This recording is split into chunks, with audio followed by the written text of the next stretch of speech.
Hello, Diane here.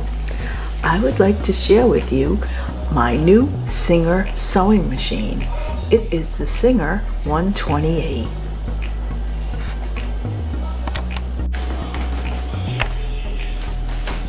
Okay, the unboxing. Ta-da! Here it is. It is the Singer 128. Let me just put it on top.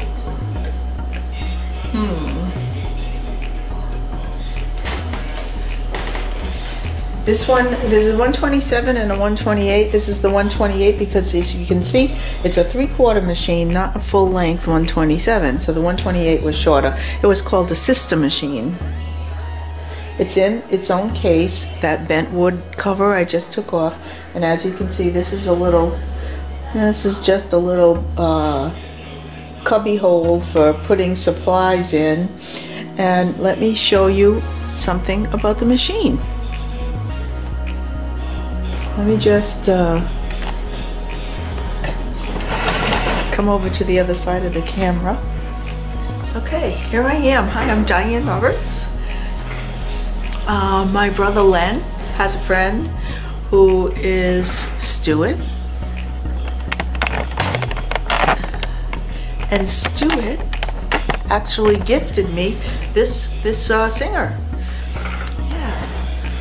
So I thought I would say thank you to Stuart and show him that the machine is in perfect working condition. It wasn't rusted or anything. I took it apart, I put it back together. I didn't take it completely apart. There are some parts that are real tricky to get back in. Anything that requires measurement to set, I don't take that piece off. I just kind of clean it on the machine. So that's what I've done. And it's actually old. It's about 100 years old, and it takes a hand crank.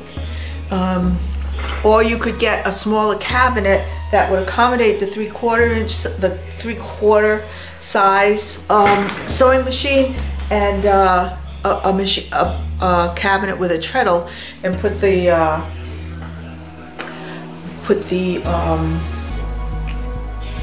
I can't think of the name of the, it's not a cord, it's the band, it's the, oh darn, see, come on, I know everyone's out there yelling at me, Diane, it's a, hang on, this is bugging me. I must get nervous on camera. I couldn't think of the word belt. It's a belt. So, I put a belt on it, and I sent away for a repro handle so that I can crank it and see how it works. However, I happen to have electric motors around because I like to mess around with old sewing machines when I can. I'm not good at it, but I have put some back together if it's easy stuff. If it's easy stuff, I can do it. So I had an electric motor, and it had there was a bolt here. I took the bolt out and we fashioned the motor around into that. The bolt couldn't screw all the way back in, but I thought I could either get another kind of, I didn't think I'd get another bolt. So I asked my husband, and I said, do you have spacers or anything like that? So he got me some washers, stuck the washers on top, we tightened it up, and that motor's in there pretty good. Although I might use it as non-electric, because if you lose power, you'll have a sewing machine you can use. But actually, you can just rig it up really quickly. Once I get the hand crank, I'm going to try that. So I'd like to show you how it works now that it's been cleaned up and put back to, cleaned up. I took a lot of the grease off of it. And maybe I'll wind a bobbin a bit to show you how the bobbin winder works. So let's go. Let's do a little bit of sewing. The first thing I'll show you is how to wind a bobbin. The bobbins are very different with this type of machine because it's a vibrating shuttle. It's called the Vibrating Shuttle machine. Let me show you where the bobbin goes. The bobbin goes side here. Maybe this light will help. I don't know if this is going to help us out or hinder us. Let's see what we can do with this light.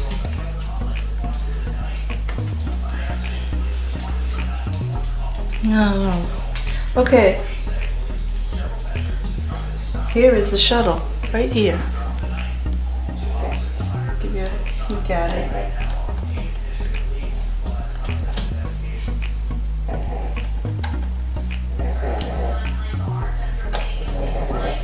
It's the Vibrating Shuttle. And that's how the bobbin is inside here, like this. See the bobbin? You stick it in. You bring the thread down through this slot right here, and then you bring it around and then bring it back up and pull it. And that's how the bobbin works. I'm going to put it back in the machine. Just like that. Leave about 3 inches. Put the cover plate back on this.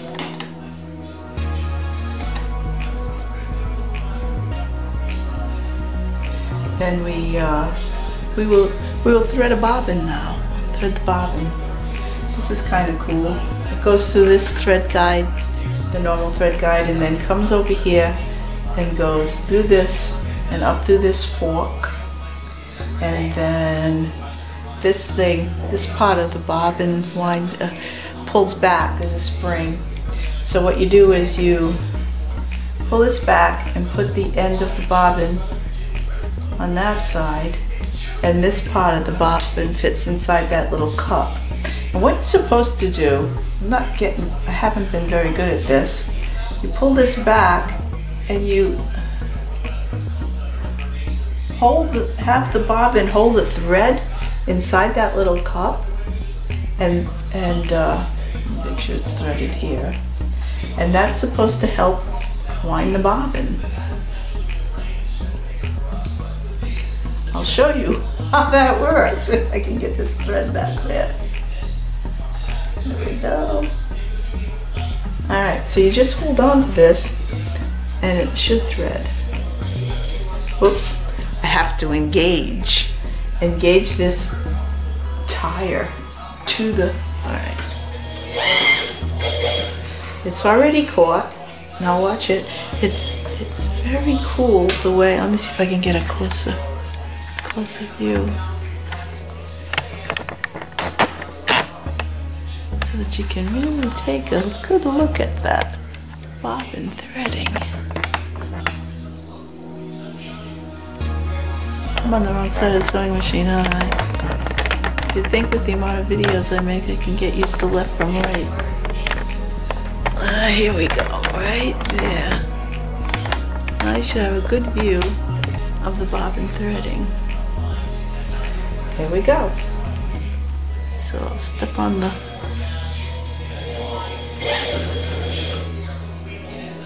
now I have the wrong side, don't I? First, we'll thread a bobbin. I've taken one of the bobbins, which looks like this. Taken a bobbin like this. Oops, not so close. Taken this bobbin type because it goes in a shuttle under this, and I stuck it right in this mechanism here. And I set up the thread just to save time. Here we go. This is how it works. This is how the mechanism works.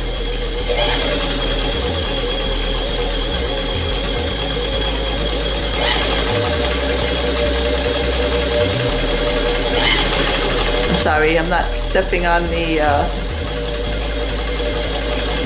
pedal evenly. That's why I was making it sound like it slipped, but it was me making it go faster, quickly.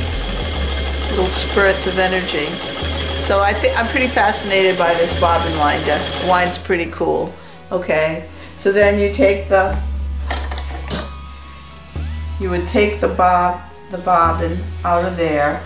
And I'm just going to show you one that's already wound, just to save time again. Here's the shuttle. It's called a Vibrating Shuttle. I think it's called a Vibrating Shuttle. This is what goes inside your machine. Let me get back here so you can see what I'm talking about. Normally the bobbin goes in under the you know, under the needle over here. Well, this one, here's the bobbin. You drop it in, you thread it through this channel and that channel, and then it comes up, and then you can hear it. It's just pulling through. Leave about 3 inches out of the shuttle. Then, okay guys, be quiet. One moment, please. This has been an impossible day to get a video done. Here's my shuttle. I'm gonna put it in the machine. Hopefully my dogs will be quiet. Just drop it in and leave about a 3-inch length. Then thread your machine as usual. Disengage the bobbin winder. Take your thread, it goes through this top guide and then comes down through the tension assembly, goes up, bring this needle comes to its highest point in order to thread it through this little thing on the side, through here, and then it goes from left to right. See if I can thread this on film, on the video. Sometimes having a light doesn't really help, just glare. And I think I'm going to turn off the light. I don't want to close it way yet. The light's being an annoyance. Much better. Hope you can still see.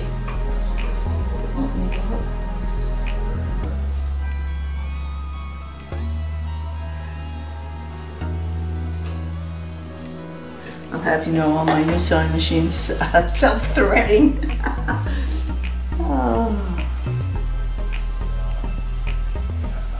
It's about 5 o'clock at night, so it's dark here. I need the light, but I need the light in back of me to be on. Okay, here we go. In order, you bring up your bobbin thread next, as you would in any sewing machine. Close it. This plate isn't actually in place. Let's get it in place. There we go. Okay. Now I've got a lousy piece of fabric here that I've been testing the machine out on all day. But I'm going to show you how strong this machine is, because I have a piece of fabric.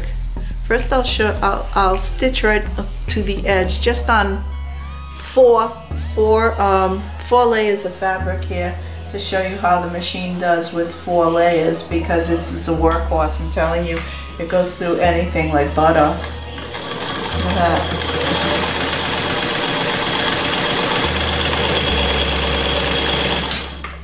Okay.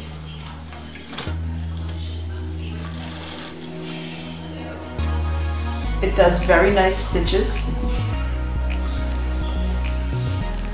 I just did this edge stitching. Can you see those stitches?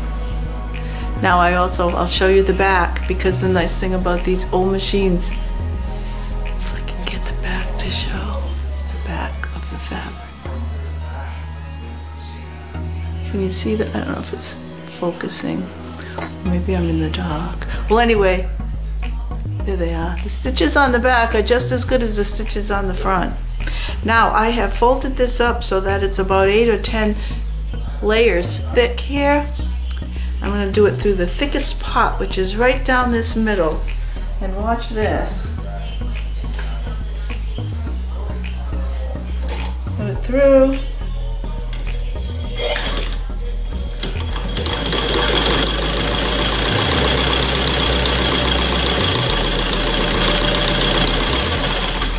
Goes through like nothing. I'm telling you, you could sew jeans, hem jeans all day long.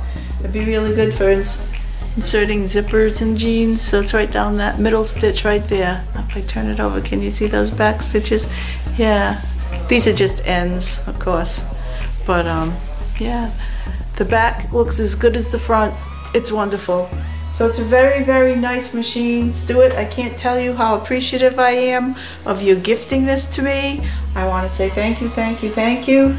I'm so happy. It cleaned up. It's so lovely. It has that bentwood cover, which is gorgeous. I can show you. I'm going to take the camera off the tripod and show the rest of the machine. The side. I still have some work to do on the hand wheel. I'm going to remove this. This is the, I think they call it the bobbin stop, or the, so, because what you do, when you can unengage this and it'll stop the arm that holds the needle from going up and down, so that when you fill a bobbin, that's not stitching. And that's a real easy fix. I just didn't spend that much time on it today. This was a belt that I had that came with one of the motors, and I tried using that belt. It's working pretty good. This is just a random light. It's very ornate. It's got these ornate markings on the metal pieces. And the decals aren't in bad shape at all. I cleaned all the chrome as best I could today. I know that there's some pieces in through here that I noticed when I was looking at a close-up on one of my videos that isn't clean, so I'm going to do that in the morning when I have better light. And here's the side. The side has a very ornate plate here too, so thank you, thank you, thank you. I can't say it enough. And I think I'm going to keep this right here and do a lot of sewing on it this week. This will be a perfect machine to do quilting, what we call chain piecing of quilt blocks. Oftentimes when you see these machines for sale, you're going to see someone take a picture of it like this. This is the way they take pictures of sewing machines. They want to show you the machine, so they show you this, because to a person who doesn't sew, this is like the perfect way to show this machine, because it looks like it's the way to do it, but it's actually the back. Because I see a lot of machines online. I always look at them online. I love to look at machines online. So this is actually the front. So there you have it. So thank you, thank you. I totally appreciate this gift. And Happy New Year. Bye now.